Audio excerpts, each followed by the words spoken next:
na kama alivyosema mwanangu Victor, nilimpa jina la kiraka, kwamba kila nilipomweka Jenista aliziba vizuri. Amekuwa kiongozi anayesimama imara kutetea maslahi ya nchi bila kuchoka na bila kujali changamoto. Kupitia sauti yake bungeni, vitendo vyake katika jamii na msimamo wake katika uongozi, ameacha kumbukumbu njema. Nirudie aliyoyasema mmoja katika viongozi wa dini, ameandika hadithi nzuri kwa ajili yake. Kwa waheshimiwa wabunge na mawaziri, hususan wale wapya, ni waase kufuata nyayo zake kwa namna zifuatazo. Mafanikio ya bunge na taifa yanatokana na mshikamano wa wabunge wote bila kujali tofauti za kisiasa. Mijadala inabaki katika misingi ya kistaarabu na kuhakikisha inalinda heshima ya bunge kama chombo cha uwakilishi na wananchi, na pia kutimiza wajibu wenu kwa uadilifu kama alivyokuwa kiongozi wenu huyu Jenista Mhagama. Waheshimiwa na wanafamilia, nihitimishe hotuba yangu kwa kusema tunamshukuru Mungu kwa mchango mkubwa wa marehemu Jenista katika maendeleo ya jimbo lake, chama chetu, serikali na taifa kwa ujumla. Tunatambua kuwa safari yake ya uongozi haikuwa rahisi, lakini aliitembea kwa ujasiri, hekima na heshima. Leo tunapomuaga kuelekea katika makao yake ya milele, tunabaki na kumbukumbu za tabasamu lake.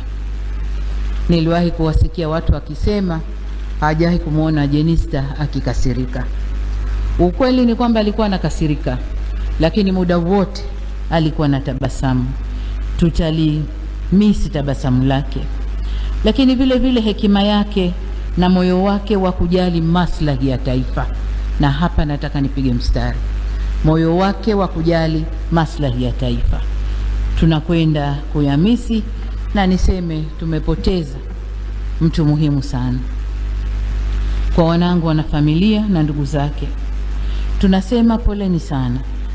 Taifa lote lipo pamoja nanyi katika kipindi hiki kigumu.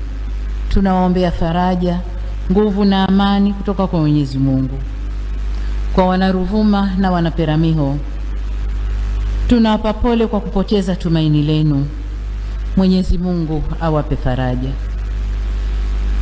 Kwa mdogo wangu Mheshimiwa Jenista Mhagama, lakini kabla yeye, kwa Mheshimiwa Spika na wabunge wote ikiwemo wana CCM wenzangu, niseme tumeondokewa na tuweni pole.